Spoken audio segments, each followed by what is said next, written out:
ஓம் சாந்தி. எல்லோரும் சந்தோஷமாக இருக்கிறீங்களா? இறந்தவர்களை உயிரோடு எழுப்புகிற அதிசயம். ஸோ இந்த மாதிரி நிறைய மகான்கள் பண்ணதாக சொல்லுவாங்க. ஸோ அந்த மாதிரி உயிரோடு எழுப்ப முடியுமா இறந்தவர்களை? போன உயிர் திரும்ப வருமா? இப்படியெல்லாம் கூட சொல்லுவாங்க. ஆனால் இயேசு உயிர் தெழுந்தார் அப்படின்னு சொல்கிறாங்க. ஸோ அதுக்கு பின்னாடி ஆழமான ஆன்மீக ரகசியம் இருக்குது. ஆனால் ஜென்ரலாகவே குறிப்பாக இந்த கிறிஸ்தவர்கள் முஸ்லீம்கள் இடையில் ஒரு நம்பிக்கை இருக்குது. என்னென்னா, இறந்தவர்களை கடவுள் கடைசியில் எழுப்புவார் எல்லாரையும். இல்லை, இயேசு உயிர் அதோடைய அடையாளமாக தான் இயேசு வந்தார், இதே மாதிரி நீங்களும் வருவீங்க அப்படின்னு சொல்லுவாங்க. ஸோ அதனால தான் அவங்க எரிக்காமல் அந்த கல்லறை பெட்டியில் வச்சு அடக்கம் பண்ணுறாங்க.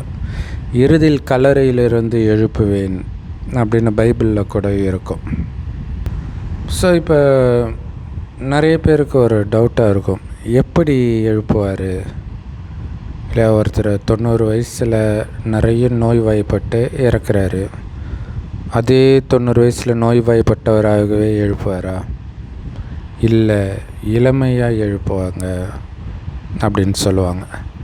இளமையாக எழுப்புனா அடையாளம் தெரியாது.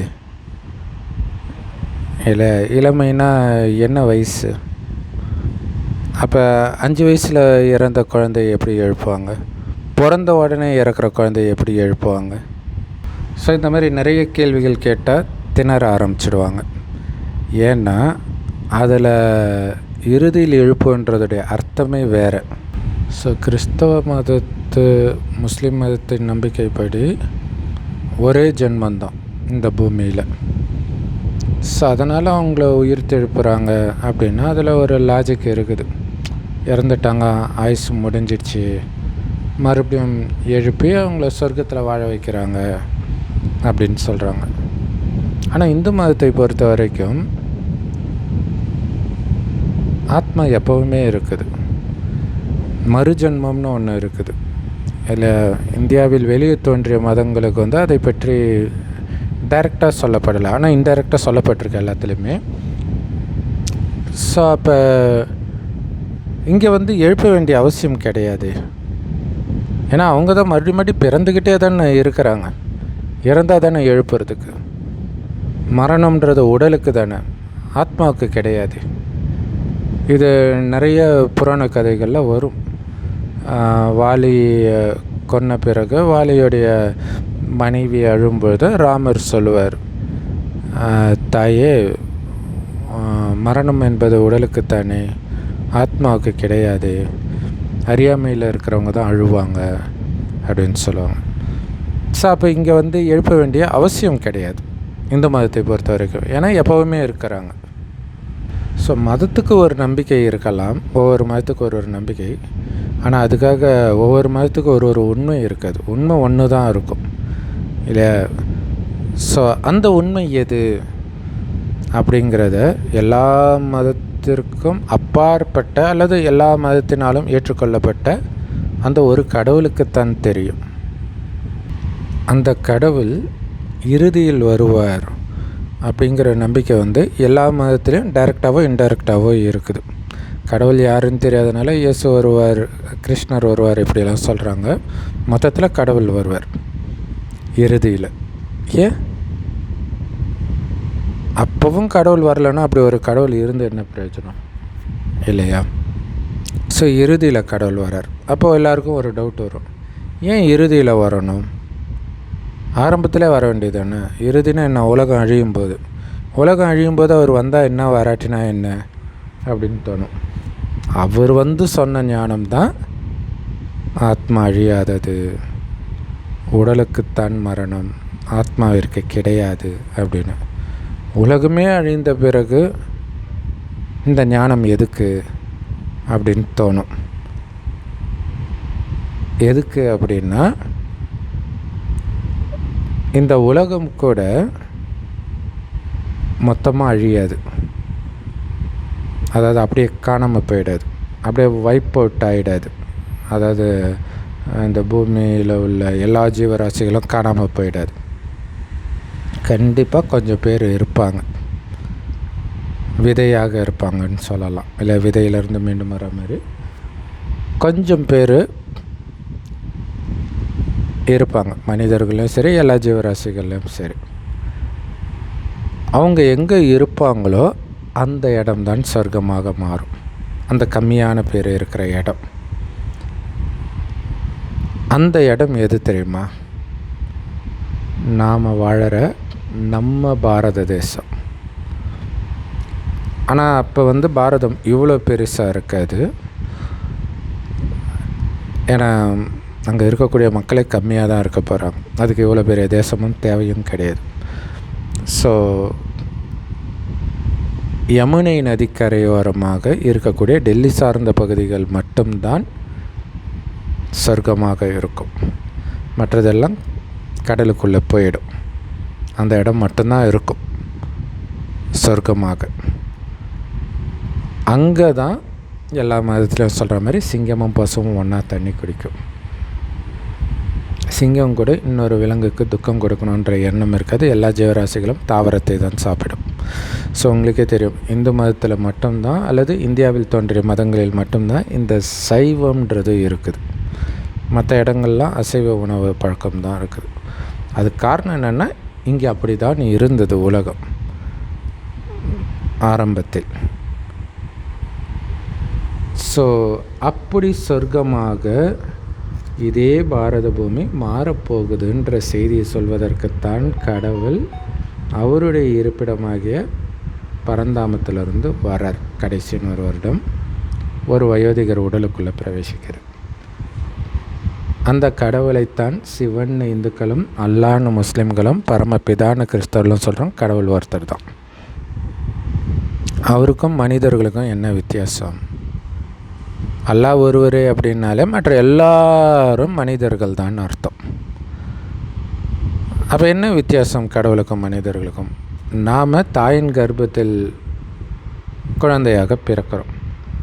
கடவுள் ஒருபோதும் தாயின் கர்ப்பத்தில் பிறப்பதில்லை. அதை தான் அல்லாஹ் பெறுவதும் இல்லை, பெறப்படுவதும் இல்லைன்னு குரானில் இருக்கும்.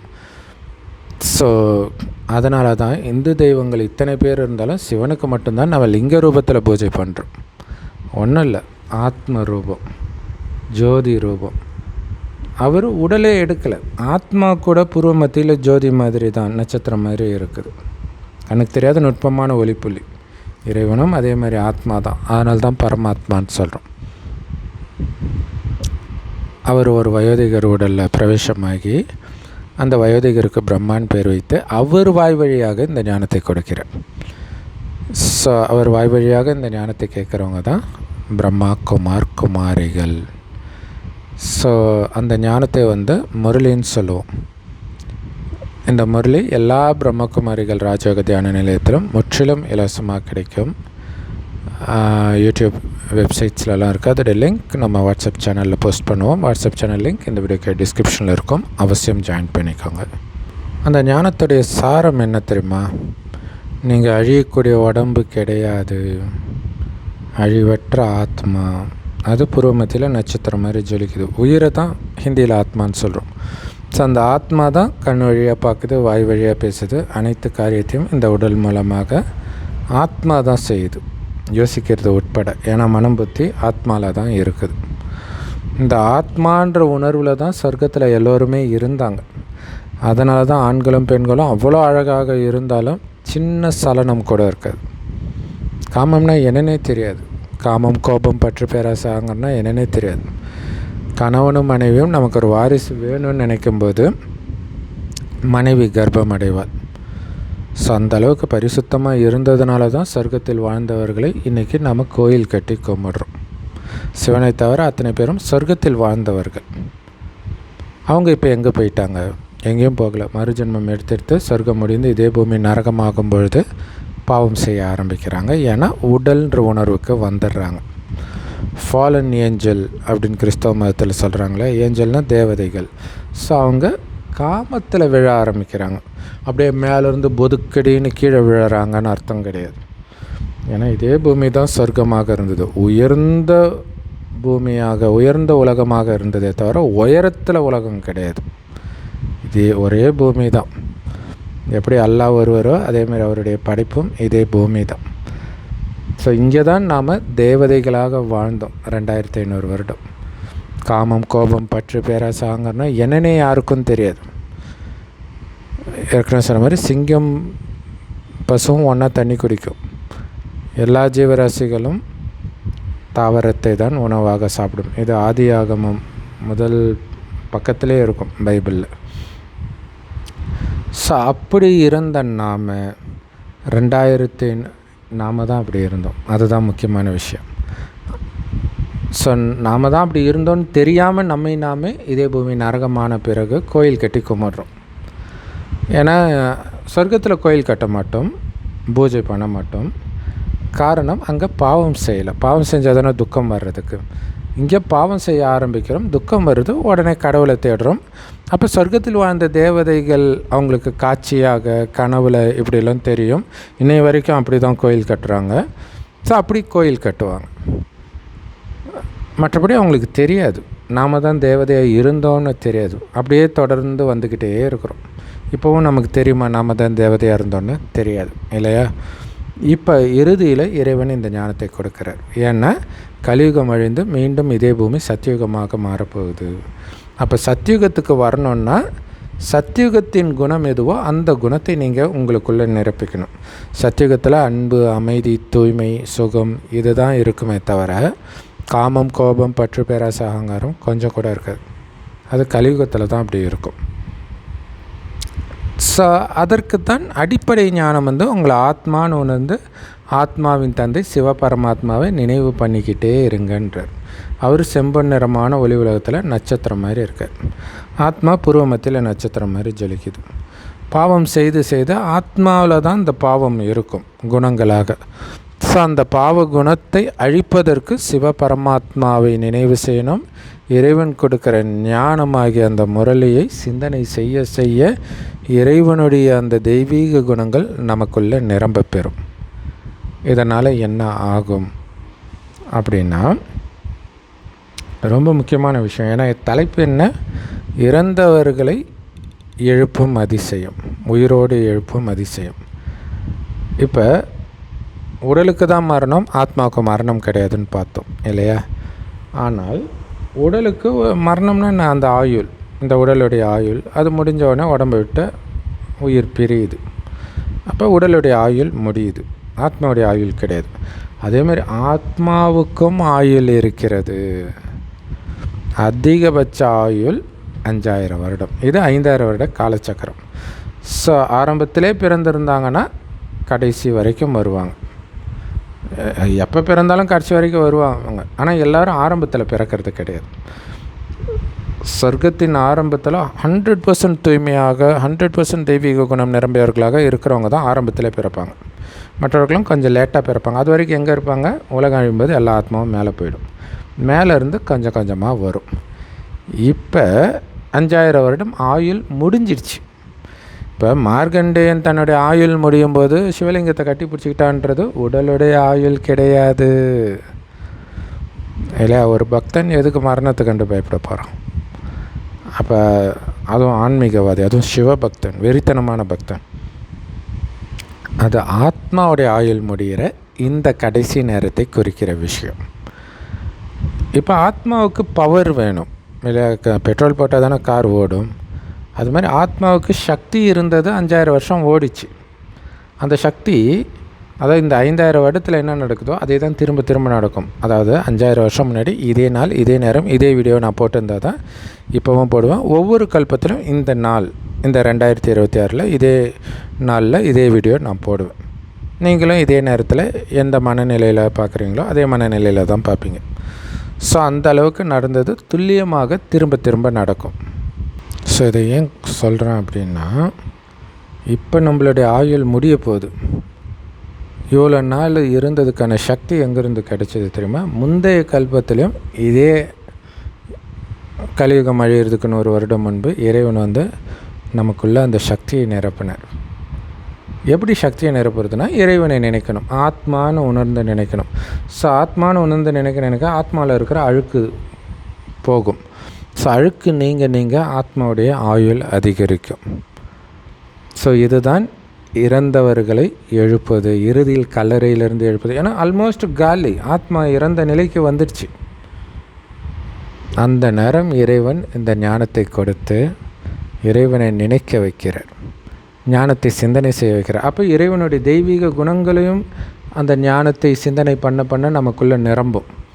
வெளி உலகத்து விஷயத்துலேருந்து உங்கள் புத்தியை விலக்கணும். இதெல்லாம் முயற்சி பண்ண வந்துடும்.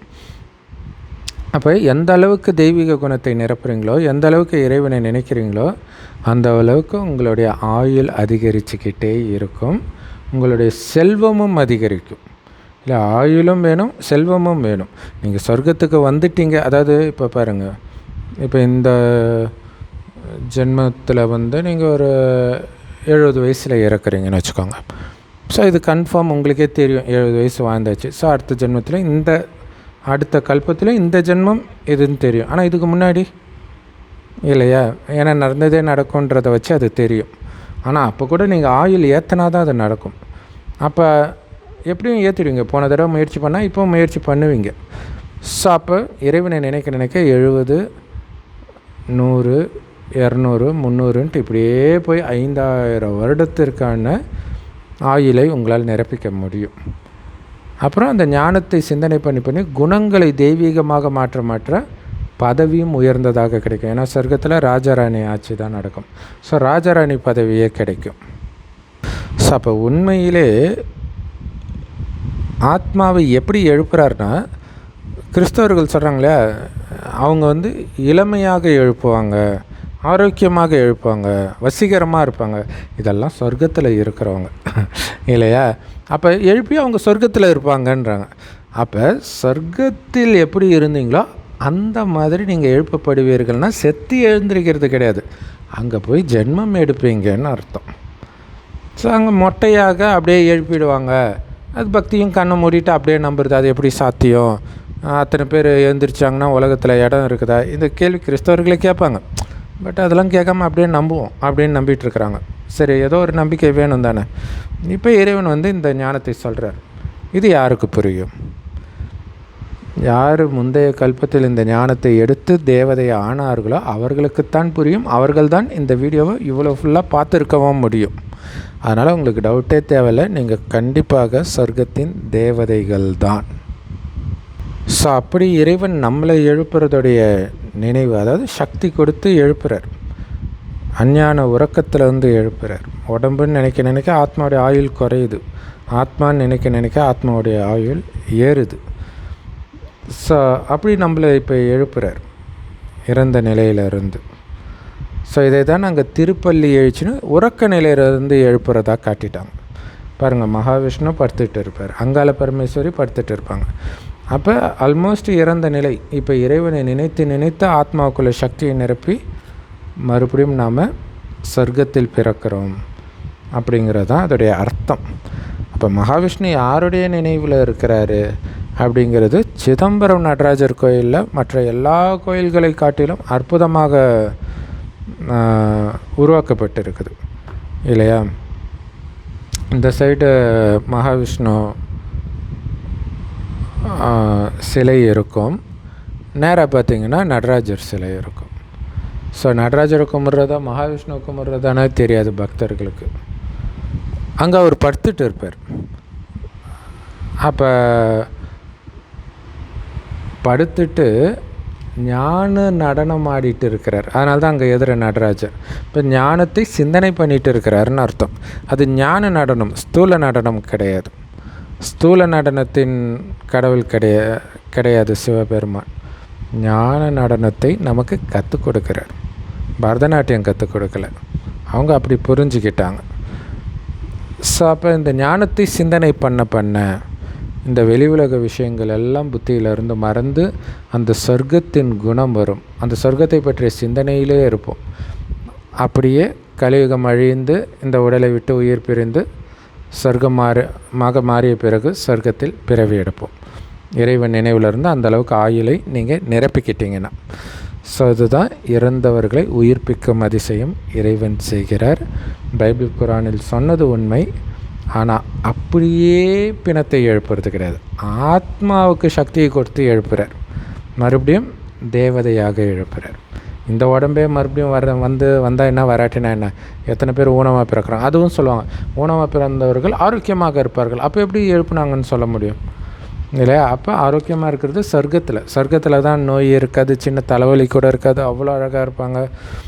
ஸோ ஏற்கனவே இருந்த சொர்க்கத்தில் இருந்த மாதிரி மீண்டும் நம்மை மாற்றிக்கிறதுக்காக இப்போ ஞானத்தை கொடுக்குறாரு. அதன் மூலம் நம்ம குணத்தை மாற்றிக்கிட்டால் மீண்டும் அங்கே பிறப்போம். ஸோ இதுதான் அந்த ஞானத்துடைய உண்மையான அர்த்தம். ஓம் சாந்தி. தேங்க்ஸ் ஃபார் வாட்சிங்.